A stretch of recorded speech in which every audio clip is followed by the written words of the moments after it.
When it comes to home insurance, Geico works for you. And since I'm the Geico Gecko, I'm here working for you too. Hey, Gecko, can you record my voicemail greeting? No problemo. You've reached the amazing Rita. She's probably busy right now teaching music theory to neighbourhood birds, or telling a total stranger how they can bundle home and car insurance with Geico to get the discounts they deserve. But rest assured, she'll get back to you once she's done brightening her little corner of the world. Did that sound all right? Nailed it. No notes. Let Geico work for you. Get more with Geico. All right, so, when you sent over this USA Today article about the Menendez brothers, I got to say, I was fascinated. Yeah. It's one of those cases that you kind of remember hearing about, Right.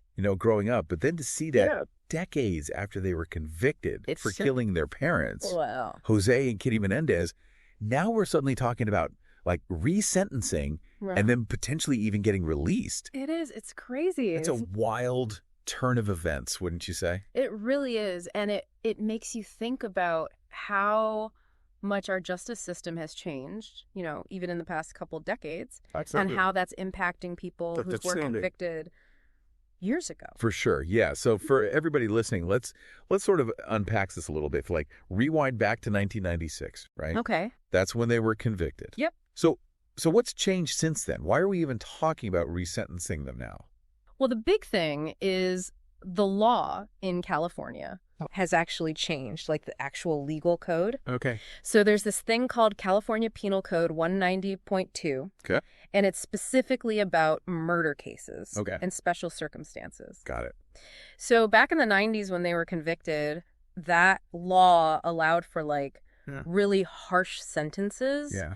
If there were certain things involved in the case. Okay. Like if somebody was lying in wait, or if there was like a big financial gain. Right.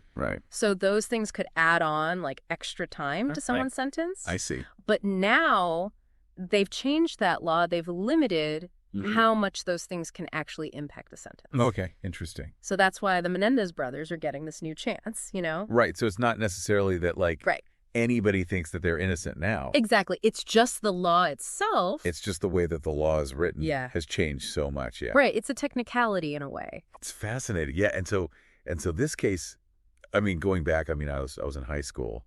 I remember just how huge this was in the news. Right, for sure. Everybody was talking about it. And the prosecutor, their whole argument was basically greed. Right. Yeah, classic inheritance plot, It's trying to get their hands on the money. Exactly. But then the defense came back with a completely different story. They did, yeah. They said it was abuse. They said it was years of abuse from the parents, and that basically these murders were an act of, self-defense. Exactly. Like they were desperate. They had no other way out. It was crazy. It was crazy. And, I think that's part of why this case I think so too. became such a big deal. Because it really divided people. Absolutely. You had people who completely believed that they were cold-blooded killers. Yeah. And then you had others who were like, no, they were the victims here. It was heartbreaking. Yeah. It was heartbreaking. I remember people arguing about it, at family dinners. Oh, yeah. It was everywhere. A constant topic of conversation. Yeah. It was hard to escape it. And so they end up getting convicted, obviously, and then they go to prison. Mm-hmm. And this is where things get really interesting because now, all of a sudden, we're hearing about how they've basically been model prisoners this whole time. It's incredible. It's incredible. Yeah. This USA Today article, it talks about Lyle, how he's been part of a hospice program in the prison. Yeah, taking care of other inmates who are dying. Yeah. It's pretty powerful stuff. It's amazing. And then they both, earn college degrees while they're locked up. Yeah. That shows some serious dedication. I know. Who does that? Right. But it makes you think, are they really trying to improve themselves? It does. It makes you wonder. What's going on in their minds? It really does. And even crazier, they both got married while in prison. I know. What is that about? It's a whole other level, right? A whole other level, yeah. Makes you think about their lives and their, how different it is. Totally different. From what we imagine, I know. It's not just sitting in a cell all day. Right. Clearly they're doing things, making connections. Yeah, so... what do you make of this, in terms of rehabilitation? That's the big question, right? Can people who do something so horrific, can they really change? Right.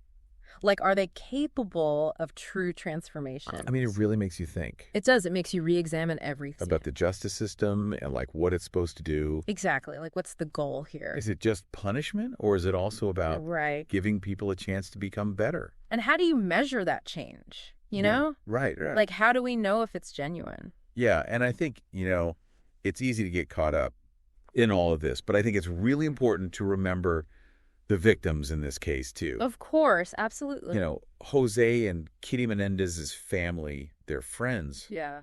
These people were deeply affected by this crime. It's a ripple effect. The trauma just spreads outwards. Yeah, and that pain doesn't just go away. Absolutely not. It stays with them. It lingers. Yeah, it lingers, and it makes you think about, like, what does justice even mean in a situation like this? Yeah, it really does. How do you balance the needs of the victims with the potential for, rehabilitation of the people who committed the crime?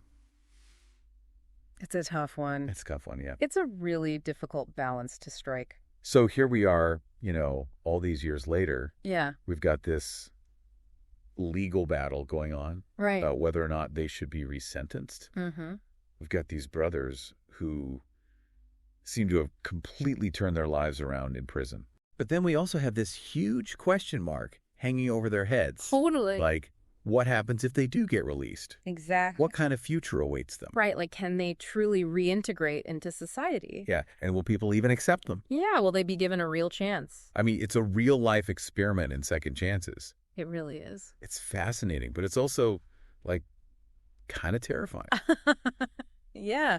I mean, there are no easy answers here. No, not at all. It's a very gray area. And that's what makes this case so compelling, I think. Absolutely. It forces us to confront these really difficult questions. It does. About justice and rehabilitation and whether or not people can truly change. It's thought-provoking, for sure. It really is. It makes you consider all sides. Yeah, it's not black and white. No, not at all. It's very nuanced. Yeah, it's messy. It's messy.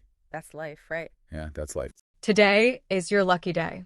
Today is the day that our $3 website works for you, paying you directly to your PayPal daily. Imagine $3 ongoing continuous payments to your PayPal account. Imagine falling asleep and waking up to $300 in your PayPal account. How would this make you feel? How could this help you? What bills could you pay? What kind of fun could you have? What does that retirement look like now? All for a one-time payment of $3. This website is DFY done for you, fully built and completely hosted, and never stops collecting payments for you. You have spent $3 on coffee on a regular, but that coffee won't help you create multiple streams of income. Click the link below.